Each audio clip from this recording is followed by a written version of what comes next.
Today. It's been so lovely to meet all of you, and Halo USA, we've had a relationship with the Rotary of New Canaan for a long time, so just happy to be here and share with you all a bit about our work. So my name is Charisse. I'm a philanthropy associate with Halo USA in Washington, D.C.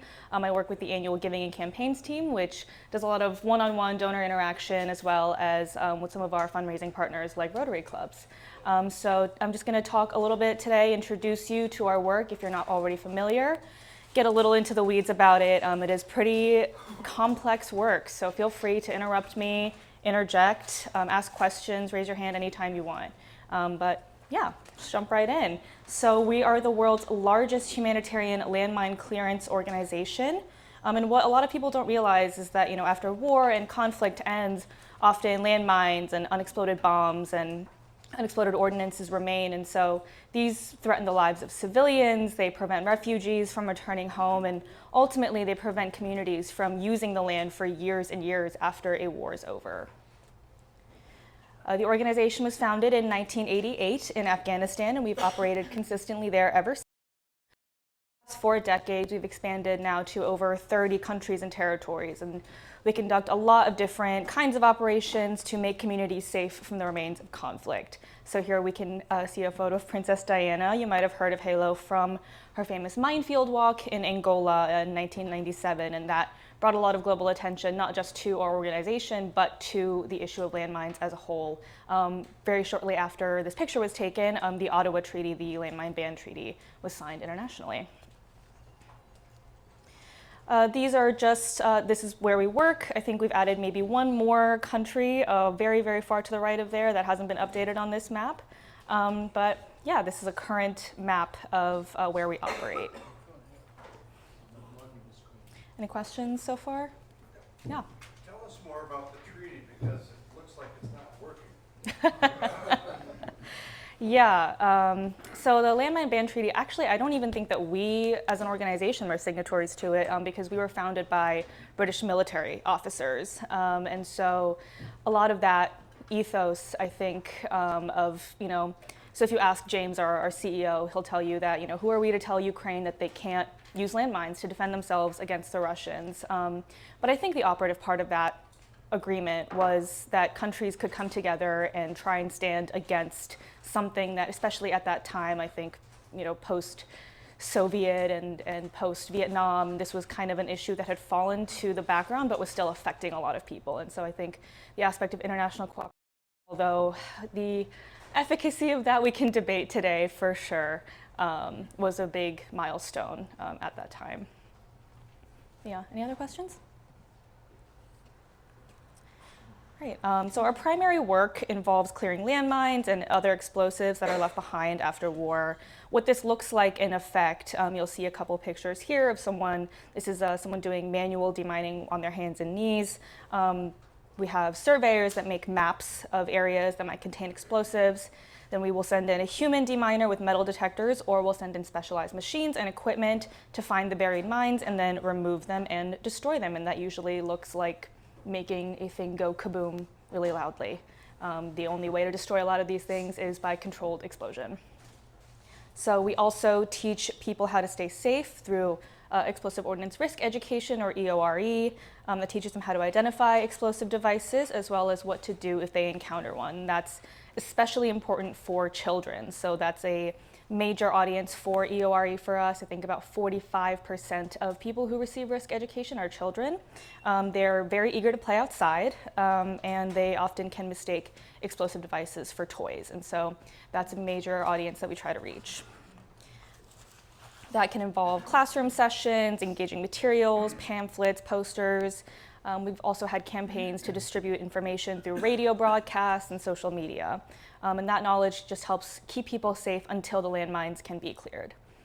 And then this last point here is weapons and ammunition disposal, or weapons and ammunition management, or WAM, as we like to call it around the office. In several countries, we also help governments manage and store their weapons stockpiles. So that can prevent weapons and explosives from falling into the wrong hands, but it can also prevent accidental explosions like the Beirut port explosion in 2020, which came from improper storage and handling of explosive materials. So a lot of the materials that are used in fertilizers, for example, are also used in explosives, and people need to store those somewhere, but they don't always do a great job of it. So we try to help them do that safely. All right, why does it matter? And a lot of us here in the US, I think, don't think that much about landmines day to day, or at least I hope you don't. I hope it doesn't affect your life, but for a lot of people who live in the communities that are affected by war, it shapes their daily life. It shapes their safety, their ability to plan for the future, their ability to let their children play outside. And so this is a quote that you'll see from Svetlana. She is a mother of 10 children in Ukraine. I think in this picture she was pregnant with her 10th child. So yeah, that baby's probably born by now. But she moved back to her family's hometown in Ukraine. Initially, her and her husband fled with their children to Germany. And then she thought it might be more peaceful once the Russians had left her hometown to move back. She always enjoyed the natural scenery of her hometown when she was growing up with her own siblings. But even though the Russian troops have left, mines and other explosives and drones have remained in the town. So now, even though she wants to let her kids play outside and run around, as I'm sure they want to do, Svetlana and her husband have to be extremely strict about where they let the kids play. And thankfully, they've all received risk education, so if they do come across something, they know what to do. But yeah, we're at work in the town right now. I forget what it's called. Yeah. Any questions on this slide? So your work in Ukraine, while it's actively a war zone? Yes. So yeah. They're still putting a manufacturer taking. Effectively, yeah. Yeah. I have some more slides about Ukraine. And we do tend to get a lot of questions about it, so yeah. Stay with me for a couple more slides and we'll get there. But yeah, this is, Halo has had a lot of rippling positive impacts in the places where we work, and these are just a few. Of course, saving lives and limbs, that's the most immediate, the most important impact, but there are also a lot of sort of downstream effects of landmine clearance. So helping refugees return home, even after war ends, a family can't always return home safely. And for example, in Syria, since December 2024, when the Assad regime fell, millions of people have been wanting to come back from refugee camps back to their homes, but a lot of the time they're not able to because there are still explosives, missiles, mortars, grenades in their homes and throughout their towns, because a lot of civilian areas were turned into combat zones during the war. It went on for over a decade. So we're actively working in Syria now. I think we've expanded 10 times the staff in the past year and a half. So that work is slowly but surely happening. Restoring livelihoods is another huge aspect of our work, particularly in a lot of rural areas where a lot of people rely on farming. Being unable to use land safely can be really detrimental to people's livelihoods. So people who are just seeking means of survival, if they can't use the land because they don't know if it's safe, they don't have a livelihood. Children can play and learn safely, creating local jobs. 95% of Halo staff worldwide are actually recruited from the countries we work in. I think we're up to about 8,000 staff now, and so that's just a really important part, and it's very important to the organization because it allows people to serve their own communities. And in several instances, I was telling Amy this morning that we've had a couple of people, deminers, who have joined us, and they've gone on to clear explosives from their own childhood homes. In Cambodia, we had one deminer who, she learned about Halo because we cleared her childhood home when she was growing up. And then she's ended up joining us, and now she's a task supervisor. So she manages about 30 deminers out in the field, and she was able to clear a landmine from her own village. So yeah, especially in places where opportunities might be scarce after a war damages the local economy, creating a stable pathway for people is very important to helping them build their futures back, to clearing the communities, and to rebuilding the local economy. And then last but not least, the longest lasting impact of our work, and the most important, is that communities can rebuild after war. I want to share now a few case studies, because I feel like I've talked a lot about the sort of broad-reaching impacts across a lot of countries, but to really bring the issue home, you'll see here a quote from Kiran, who is one of our beneficiaries in Sri Lanka. Sri Lanka became one of the most heavily mined countries in the world. They had a civil war for a very long time in the early, or the late 1990s and 2000s. And so this is Kiran and his wife, Razama. I think she'll be on your right. But they got married, they bought a home in 1991. Then once the war broke out, their town became one of the most heavily mined areas in all of Sri Lanka. So even after the war ended, the land was still extremely dangerous. But after the clearance, they finally came back after 3 decades. So they spent 30 years away from home. But now, ever since they left, they had 3 daughters, who you can see here, and they're finally back home. Construction's underway, they're building a well on the property, and most importantly, Kiran and Razama plan to pass down the land and the home to their daughters. Our work also often extends beyond the minefield, so when natural disasters like earthquakes or floods happen in countries where we work, we're often one of the first actors to respond and to provide humanitarian assistance. All of our vehicles, which usually transport deminers and their equipment to the field, can be outfitted as ambulances. We often have strong working relationships with the local communities, and a lot of our staff, as I mentioned, are from the local community. That means we can coordinate quickly when sudden shocks happen. These are some pictures from our response to the earthquakes in Afghanistan last year. So during that response, HALO teams rescued 7 people who were in critical condition, including 2 children. They set up tents to shelter those who had lost their homes, and they delivered 50 emergency aid packages. So at HALO USA, we have a disaster and crisis response fund that's dedicated funds that go directly to providing assistance on the ground when disasters happen. So even though this isn't a primary aspect of our work, we were not established as a disaster response organization, it's still a really important part of our humanitarian mission. What we like to say is that we're committed to being first in and last out when a disaster happens. And there's a QR code if you want to learn more about how we respond to disasters. Questions? Great.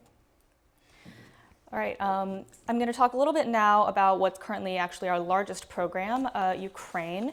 So to answer your question, so we don't always wait until a war is over to move in and start removing the danger. We've worked in Ukraine for over 10 years, actually. I think we started in 2015. But of course, ever since 2022, we've expanded our operations significantly. Just a few highlights of what we do there. We do survey to identify what land is safe and what's dangerous. So about in 2022, the Ukrainian government estimated that land about the size of Florida could have been potentially dangerous. So they had no idea which land was dangerous and what wasn't. And so HALO helped to map the land, to survey it, and to create data that helped confirm for certain that area the size of Massachusetts was safe. So then families can move back and then certainly start using their land with confidence. We also... How does HALO do that?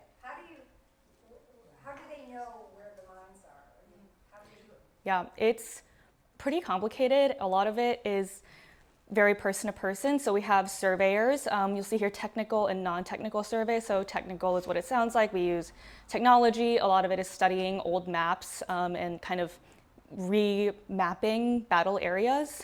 So finding out where troops have moved and seeing what that area looks like. And now you'll see in a few slides that we use technology like drones to map areas to fly over and take pictures. Non-technical survey is going door to door, knocking on doors, asking people, where have you seen a suspicious item, finding it on the map, scoping out an area with binoculars, relying on word of mouth. It's all a lot of various components that come together to create these mine maps. Yeah. Yeah. Do you also work with the army, like with, for example, in Ukraine with the Ukrainian army, because they know that where they had battlefields or battles with the Russians, is that something that's also to kind of get involved those who were there during the conflict? Yeah, in a lot of places we do work with the military, but usually, so there's humanitarian mine action, which is what we do, and there's military mine action, and those are usually pretty separate. I won't nerd out too much on all the details, but yeah, so we do work with governments and alongside militaries. I don't think I'm not sure about the extent of the sharing of the information that happens in Ukraine specifically. So, yeah, any other questions? How much of the landmines are actually underground? I mean, do they get buried? Yeah, so most of them are hidden underground. Usually if you see a minefield that was recently laid, you'll see that the dirt is pretty flat, as in like there's not a lot of vegetation that they have to take out, but for a lot of older conflicts, the vegetation has grown out around it. So those can be more dangerous because you just have no idea where anything might be hidden. But in Ukraine specifically, and I'll get to this as well, that it's not just buried landmines that are the threat. There are many different types of threats that exist in Ukraine. And that's part of the challenge of it. Yeah. You mentioned using drones for mapping. Mm-hmm. Do you, and I think of people walking around with a, metal detector. Yeah. Do they use drones to also detect mines? No, I don't think so. I'm not 100% sure, but I want to say no. Those, I think, for now are mostly just used for mapping. Yeah. Can you talk about non-persistent landmines and the fact that we, as a country, we think that's okay? That's our policy right now? I'm afraid I can't speak too much to that. Non-persistent are I think they're landmines that have a device that deactivates them after the battery goes out or something. I mean, it's not live forever, or at least that's the theory. Sometimes they fail, unfortunately, but anyway, that's America's current policy, that we're okay using non-persistent landmines. Yeah. Because I figured in Washington you guys are lobbying against that, but. Yeah. I mean, I know there have been some policy changes since the new administration in terms of, what our landmine use policy is. I know it used to be, we were signatories to the mine ban treaty. Don't quote me on that. In December of last year, we dismissed that. Yeah, but yeah, recently that did change, and now I think, oh goodness, I don't know, is Whitney here? Yeah, do we know which countries around the world are in fact manufacturing landmines? A lot of landmines come, Russia, one of them, of course, but a lot of them also come from private defense contractors as well, or like manufacturers. Yeah. Yeah, I'm afraid this computer has locked me out. Oh, I have the Okay, fantastic. Whitney unfortunately gave it to me before she had to go. Sounds like incredibly dangerous work, the identification of the mines and then the deactivation. Are you going to share with us what kind of casualties the staff incurs in the course of a year? Our casualty rates are very low. I think, I want to say off the top of my head, under 3%. But that's largely because there are so many safety steps that have to happen before you're even allowed to step foot on the minefield. I mean, the training is extremely long. We hardly allow people to even get near minefields before they are suited up, vest on, visor on, well-trained. And yeah, there are many, many, many safety precautions that keep our miners from, unfortunately, becoming casualties. What about mines that are put in water, like in rivers, riverbeds? Do you deal with that also? So we don't do sea mines. Yeah, we've gotten a lot of questions about the Strait of Hormuz recently. To set the record straight, we are not demining the Strait of Hormuz. That's the Navy's job. But yeah, so in maritime, so sea mines that are in the ocean, we don't do those because those are usually international waters and also require extremely specialized equipment and trained people. I think the military has trained seals and dolphins and like sea lions that do that. Yeah, crazy stuff. But we do not have those. If anyone would like to sponsor one, please feel free. Are there robots now who can demine versus putting people out there? Yeah, I've got, if I can ever regain access to this computer, there's a little more information about that. But yeah, we don't, so we have a couple of sort of prototype-ish devices, but we don't have any kind of like autonomous devices that can go in. There's a robot dog by Boston Dynamics that it's a very freaky looking robot dog, as you can imagine, but it goes in and can theoretically remove a grenade, but that hasn't proven super effective for our uses. A lot of what we have are excavators and sifters and things of that nature that are effectively bulldozers that are super armored that can go into a landmine field and take out the mines. I can't get you back in. I got the code and it's not working. Okay, no worries. Sorry. No worries. Technical difficulty break.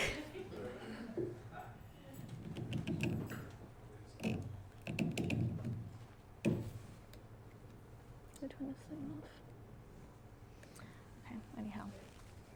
I'm just gonna grab my. Sherman in and joined our club, he started asking some questions about he was a member of Rotary in Zurich, and he had a more international view of Rotary than our local members ever had. And Tom did a lot to get us to think more globally. And the year he was president, he asked the club to support an international nonprofit as part of our grant making. And I don't know if he had a prior relationship with Halo or if it just the organization was in the news. Princess Diana had made it relatively well known, and so that's when we got introduced to Halo, and the rest is sort of history. What is Tom's last name? So Weileman. W-E-I-L-E-N-M-A-N-N. Weileman. 2003, he's president. Yeah, but we've had a relationship with Halo since the late 90s. Yeah, I guess. Yeah, we did exchange student too with Tom Q. That's different. Yeah, Wow, that's older than me. that predated Tom. All right, are you back? We're back. Yes. But yeah, anyhow, yes. I will say the first time, I think I've been coming to Rotary for 20 years. I think you come every couple of years. The first presentation was dominated by Vietnam and Cambodia. I think one of the more recent presentations was on the West Bank The Holy Land, and the Middle Yeah. East, and they're very different environments. And now Yes. we're starting to see the Ukraine on your slides. So I hope you'll talk to the difference, because it's not a one size fits all Yeah. sort of. Yeah, I mean, the work varies so wildly across contexts. And for some background, we actually cleared Jesus' baptism site in the West Bank, which was one of the highlights of, I think, all across Halo's work. Yeah, this is Mikola. He's a farmer whose fields were just full of mines for about 2 years after the war broke out. And during that time, he couldn't plant anything, but in 2025, he got all 75 football fields, including the end zones, worth of his land back, and he was finally able to harvest his first crop of wheat in 3 years. So, yeah, thank you to our deminers and to Mikola for feeding the world. All right, so Ukraine's minefields present extremely particular and diverse threats. These are just a few different types of explosives you might encounter in a minefield in Ukraine. You have sort of the more traditional looking anti-personnel mines, anti-vehicle mines, what you picture in your head if someone says landmine. But we also have some of the more modern ones like the petal mines or butterfly mines that you'll see, the PFM ones on the right side over here. And they're called that because they often resemble, if you've seen like a maple leaf and you drop it, it spins around. It's a petal mine, and a butterfly mine for the shape. It's highly urgent to clear these particular types of mines because they're often brightly colored and they're made of plastic. So children will often pick them up and they will think that it's a toy. But they can also be activated by as little as 15 pounds of pressure, which is about a toddler, or actually I don't know anything about babies, but you know, what I imagine, You're right. yeah, a toddler would weigh. Yes. It's estimated that clearing Ukraine of these mines and these explosives, and this isn't all of them either, we have tripwire activated mines, grenades, mortars, all of these different kinds of threats that exist. Also the fact that Ukraine's soil is extremely mineralized, so, which is great for their agriculture, but is also really difficult to detect anything with the metal detector, which is a traditional way to clear the mines.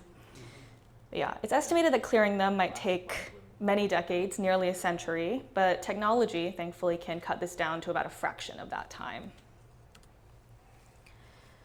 So here we have just a few pictures of the sort of technology that we're employing in Ukraine, as well as the machinery and the mechanization. So heavy machinery like rollers, which we'll see here on the top left. These drive over a field to find the mines, and they have sensors in them that can sort of detect where they are. And then, of course, if you drive over something and it goes boom, you know there's a mine. And then on this bottom left, we have excavators. This is a mini excavator. So it only has one seat in the cab. It has one operator. In Ukraine, we also have or are testing some excavators that go autonomously. And so you can stand at the edge of a field with a remote control and have it drive around and pick up the mines. And these make clearance significantly faster. On the right, we have more of the drones. So traditionally, like I said, surveyors have to rely on word of mouth from the community. They have to look at something from afar, look at a field from afar. They have to reference old battle maps. But the drone can snap pictures of the explosives and then find their GPS coordinates. And then on the bottom right, we have, this is Anastasia. She's one of our drone operators. And she's creating a map of a potentially dangerous area.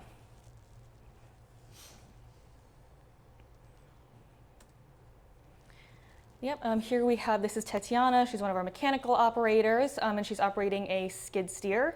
So on the front, it's kind of like a bulldozer, except for you can switch out the attachments on the front. So a lot of the work that it does is just scooping soil and then sifting it to see if there's anything buried.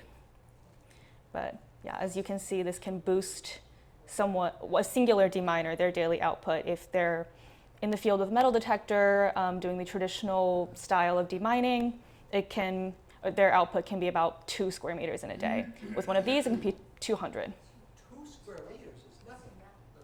Yeah. Yeah. I wish I had a video on these slides, but yeah, if you see sort of what the operation looks like, a lot of it is them going up and down with rods and things, testing for tripwire, because tripwire activated mines, the actual wire itself can be nearly invisible. They're in the field with the metal detectors. They're separated into very small lanes just because of the nature of how dangerous the work is. Because, you know, until you get into the minefield, no map can ever be 100% accurate.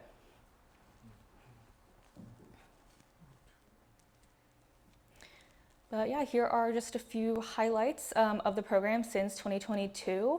These numbers might be updated. You'll probably see the most recent ones in the newsletter that I've distributed to the tables. But yeah, as you can see, we measure people helped usually by people who can directly use the land or have directly benefited after clearance. So this number is approaching 200,000, and that's all thanks to the support of our partners like you. 800 Yes. hectares is not a lot. It's about not even a square kilometer. 2,000 acres, a little over 2,000. Is that just 3 Ukraine? square miles? Yes, this is just Ukraine. This is just Ukraine? Mhm. Yeah. And released means completely, as in, you know, we've signed papers with the local government. We've, turned it back completely to the community. We are moved out and not coming back. Yeah, so this doesn't encompass the full scale of operations. Never having planted one of these myself, I'm just wondering, don't they blow up on the people who are actually putting them in the first place? I've also never laid a mine, so I'm not sure how well I can answer this question. Right. But usually, I mean, I'm it not must sure be if- dangerous to set up. I mean, it can't be a simple process. I don't yeah, For Yeah. mining and then experts for demining. yeah.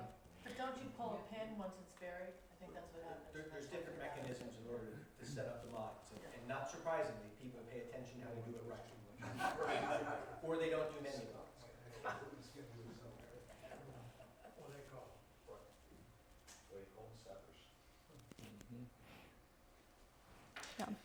So this is Oksana. She's a school teacher and a small-scale farmer from a village outside of Kiev called Lipivka. And Russian troops occupied Lipivka at the start of the war in early 2022. But even after Lipivka was liberated, residents were still living in fear of the explosives that they had left. And so even though there was significant damage done to homes and to buildings, starting to reconstruct and repair was extremely difficult just because of the danger that remained there. So nobody knew if the road or if the structure or their garden had a mine in it. Halo completed clearance in Lipivka last year, and since then, Oksana has seen how her primary school students have been recovering from, what are the anxieties of growing up in a country at war. But now that they're not surrounded by the remains of combat every day, she's sort of seeing, you can see the quote from here, the children felt they could go back to a normal life. Yeah. On the top, you'll see that's the primary school where she teaches, and these are her hazelnuts that she grows herself. She has 1 acre of land and a fabulous red coat. Can you talk very briefly about the sources of funds for Halo and size Yeah. of your budget? Absolutely. The overall budget, I'm not sure I can speak to just because it comes from so many different places, and also because Halo USA and headquarters are different entities. So we channel our funds differently. But overall, it's a mix. It used to be an overwhelming majority of government money. And so we would get money from the UK's Development Office, DFID, as well as various European donors, and then a large chunk from the US State Department. And thankfully, unlike a lot of other humanitarian organizations that have sort of suffered in the last year and a half, Halo has actually maintained a very consistent level of funding from the government, but also recognizing the need to diversify our funding pool and pivoting to a lot of private philanthropy. Ultra high net worth and high net worth donors, as well as corporations and foundations, and partners like Rotary clubs and other third-party fundraisers, as well as individual giving. Yeah, great question. Thank you. Anything else? Good, good. Questions? Perfect time. So at the very end, you were talking about how there are different Halo organizations. Yeah. Right? So Halo US, its focus is. Mm-hmm. Go ahead. Yeah. Detroit. Halo Trust USA is registered as a 501c3 here, and we mostly court American corporations, foundations, and then the reason we have an office in Washington is because of the government funding that comes through. So, asking Congress to appropriate more funds for humanitarian demining to the State Department and to other programmatic entities that come through the United States government. Good. So after you've raised the money, where does it go? What's that mechanism to get it out into the field? So, I don't know how much you guys know about the logistics of nonprofit financial management, but we subaward it through to the United Kingdom, and then they distribute it to the programs. Yeah. I just want to add that. Wait, I've got one more slide, just one, Can I just if you don't say mind. that just to add to what you were saying there, Jim, or what you were asking, is that I have on 3 or 4 occasions been asked by Halo to contact our local representatives to speak on behalf of the importance of appropriating funding to landmine clearance. So I've written to Jim Himes, to Blumenthal, and Chris Murphy. Right. Fortunately, the Connecticut delegation is supportive of this effort, but I do always get a very nice letter back thanking me for bringing this to their attention and letting them know that there are people in the community who find this very important work. Mm-hmm. Yeah, wait, and that's a fantastic segue, because here, if you would like to write a letter to your member of Congress, I have a handy dandy QR code you can scan with that little rectangle in your pocket. But yeah, I just wanted to again say a massive thank you. Our work is truly not possible. I want to reiterate that it's not possible without partners like Rotary clubs, and especially with ones that we've had such long-standing relationships with. The support is so crucial. And yeah, thank you all so much, and just for being here.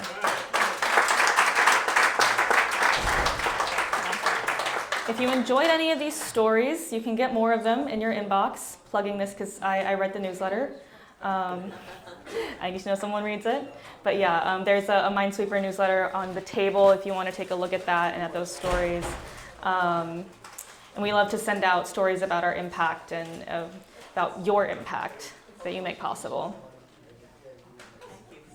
Yeah. Thank you. That was great. How do I turn this thing off? This?